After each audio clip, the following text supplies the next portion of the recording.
All right, so for this week update from HighLevel, we can now export email marketing data, email performance directly from email stats section as a CSV file. I remember we have a lot of clients asking for the email stats, how they can get the data or the results from their email campaign. Now we can export it as a CSV.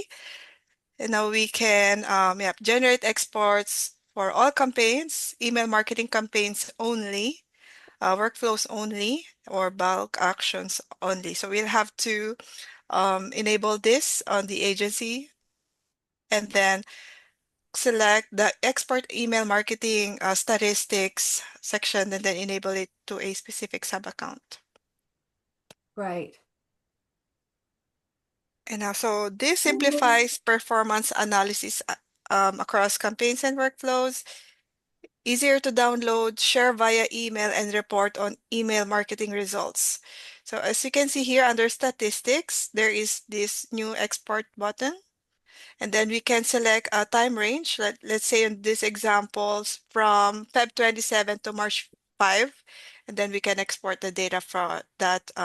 Then we select all campaign and then it will create a CSV file for us. That's good. So this is also if we want to send on a specific email address. In here it says you can add up until 5 email addresses. So it could be from the admin to specific, or we just put the email addresses. And then there is a button here where it says recent exports. So we have all the a list of the campaigns that exported. And here, the exports older than 30 days will not be listed. So if it's older than 30 days, it will be removed from the list. Here you can see initiated by whose user exported it, date, status, and then there's a download button that, for example, we have to go back to it and download the data. Okay.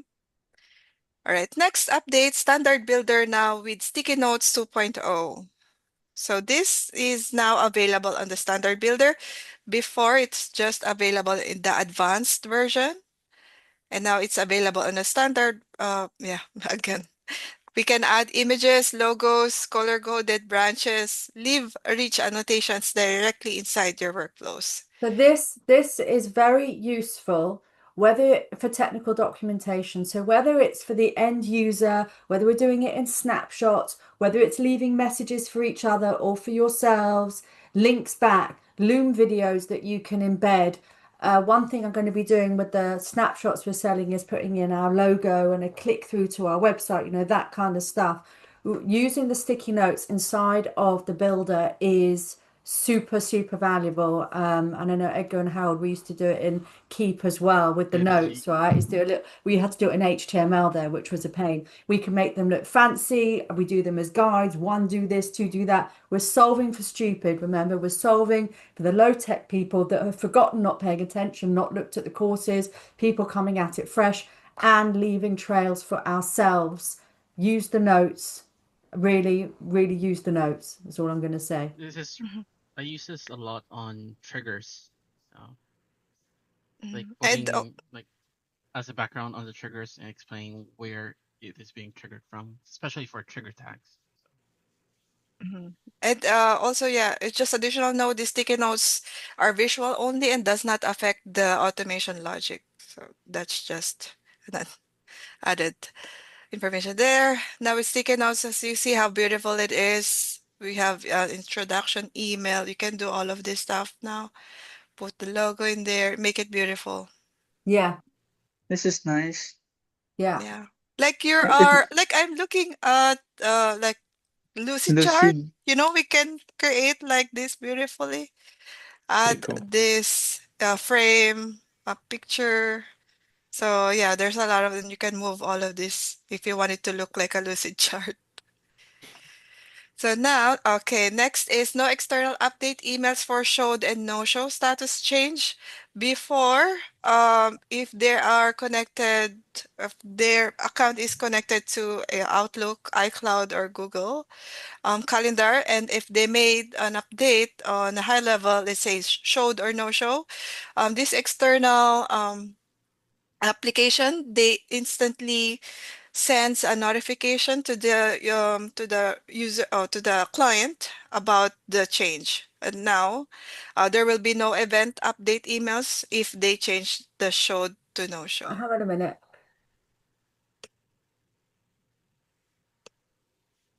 So I'm not quite understanding what that's doing because we use show and no show a lot, right? We use them for reporting and stuff. So I'm just trying to get my head around no external update emails for showed, no show. So what you're saying is it used to send a status to the contact if they showed or no showed automatically in the notifications in the calendar? Yeah, that's the like a behavior from Google Got Outlook it. and Okay. iCloud. So if we want to handle it, we've got to handle it from a workflow. Yeah, but right now there will be no action anymore from these third-party apps. That's what this update is saying. No That's external good. update emails. That's So good. that's Okay. disabled that. Thanks for clarifying. Okay. Internal tracking still works as expected. Yeah. No show will no longer trigger external update emails. All right, next, assign user action. Now assign to IVR responder with custom variables. Add an assign user action after your IVR Connect Call step. So here, now let's say we have a workflow. I couldn't remember which account that we have that IVR setup workflow. And then now there will be an action to assign. After Connect a Call, we can now assign um, that contact to a user who answered that phone call. God, who's on Royven? Rayvon, yes, yes, Rayvon.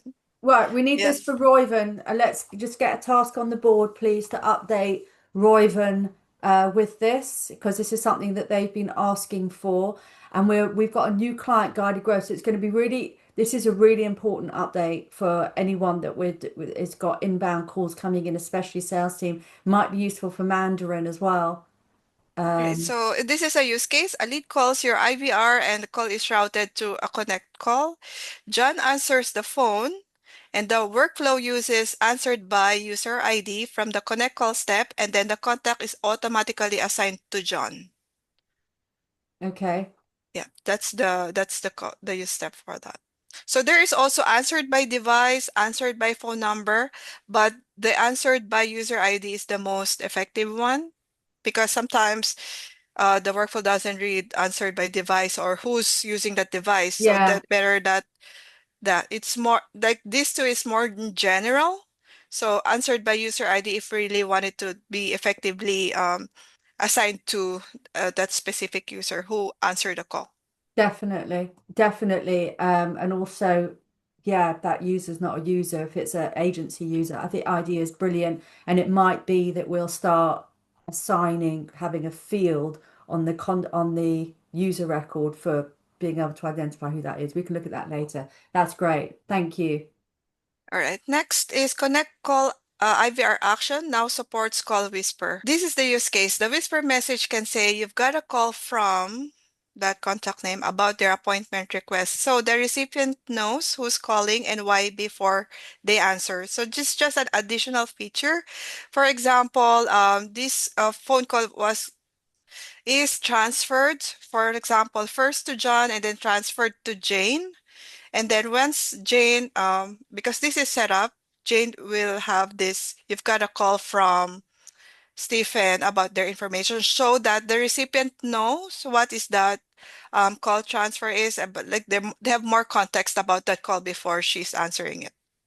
Oh, that's good. So yeah, so that's That is additional feature. very And you good. can, Again, who is Royven Harold? Is that you?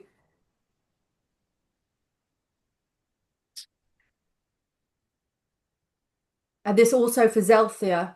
Howard, is this one you? Yeah, Yeah. totally. yeah, Let's. and you can, yeah, customize the text to say what language, I and then wonder if it's message voice, I wonder if it's woman, useful for us man.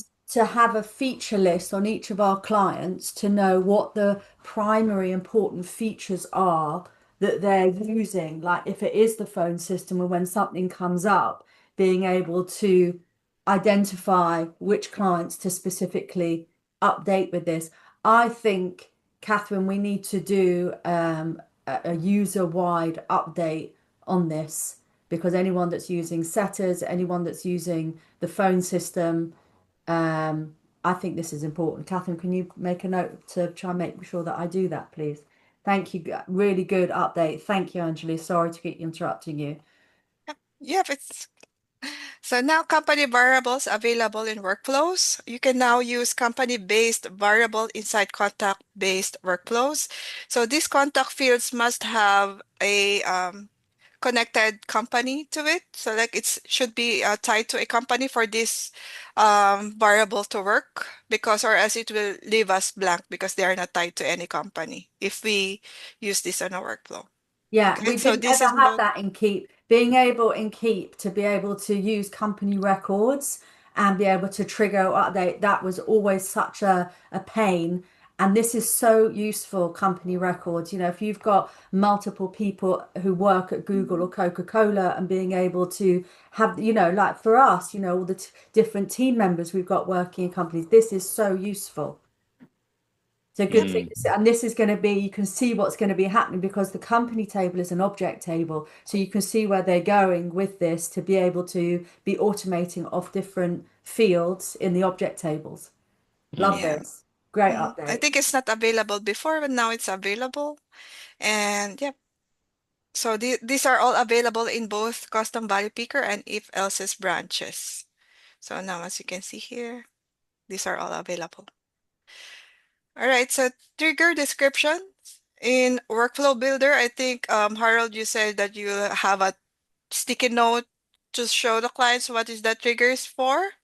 Now, you see here the trigger before is task completed trigger, but now there is like a human readable description that explains what the trigger does and what when it fires. So here there is already like a You, description on the trigger, fires after phone passes or fails validation checks. So do yeah, you like it's put already this built in. description? No, it's in the system already. Have that. All right. So it's yeah, it's already added automatically. All right, so that's all for me, and this reference will be shared on the Builders channel.